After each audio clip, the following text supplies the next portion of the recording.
Baik, kita lanjutkan perbincangan di Prime Time News. Saya kembali ke Mas Johan Budi yang sempat terputus tadi melalui sambungan teleponnya. Mas Johan, sudah bisa mendengar dengan jelas ya sekarang Mas Johan ya? Ya, Indra. Baik, Mas Johan, kita ingin dapat gambaran sebenarnya pengadaan barang dan jasa yang seperti apa sih yang sedang diselidiki oleh KPK sekarang terkait dengan penyelenggaraan ibadah haji 2012-2013 ini?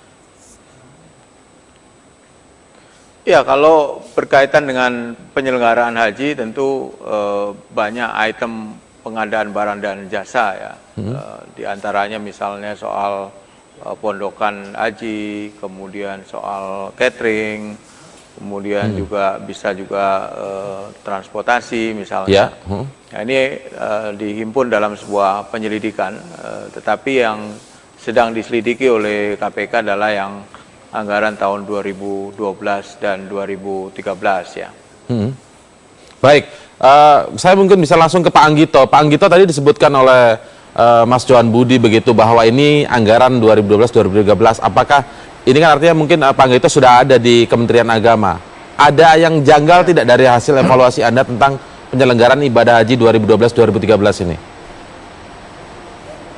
Dalam pengadaan barang dan jasa. Kalau pengadaan, mungkin lebih tepatnya pengadaan pelayanan Arab Saudi yang disebutkan Mas Johan tadi, apakah pelayanan perumahan, pemondokan, pelayanan catering, dan pelayanan untuk transportasi, itu memang ada prosedurnya, ya. Mulai dari pengumuman, kemudian mulai dari pendaftaran, serta tender, kemudian seleksi, sampai penawaran harga, negosiasi harga, itu semuanya ada. Jadi kalau itu saya jamin minimal 2013 saya pastikan bahwa proses prosedurnya sudah memenuhi standar. Tapi kan yang namanya pengadaan itu kan tidak hanya menyangkut Kementerian Agama dan penyedia jasa pelayanan saja, tapi juga ada pihak-pihak lain yang saya tidak tahu gitu. Oke. Mas Johan, kalau disebutkan tadi di dialog sebelumnya, di beberapa segmen sebelumnya gitu, saya dengan ICW dari Firdaus Ilyas gitu, dari ICW, nyatakan ada banyak celah sebenarnya kerentanan terjadinya korupsi di Kementerian Agama ini. Ada banyak hal. Nah, kenapa KPK kemudian melihat ini, apakah memang hanya soal pengadaan barang dan jasa saja, ataukah misalnya ada kritis tentang bunga yang dinilai dari setoran awal ini yang dinilai tidak jelas peruntukannya? Dan lain-lain. Dan ini juga masuk dari rekomendasi KPK yang pernah diserahkan kepada Kementerian Agama. Apakah ini juga menjadi sorotan juga di KPK, Mas Johan?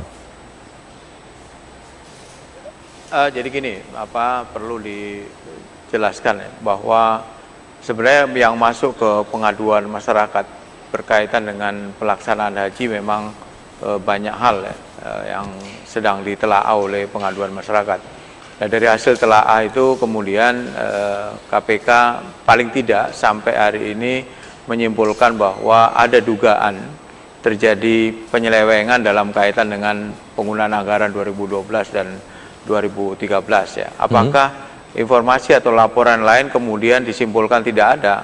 Bukan begitu. Jadi di sisi yang lain di pengaduan juga di pengaduan masyarakat masih ada laporan-laporan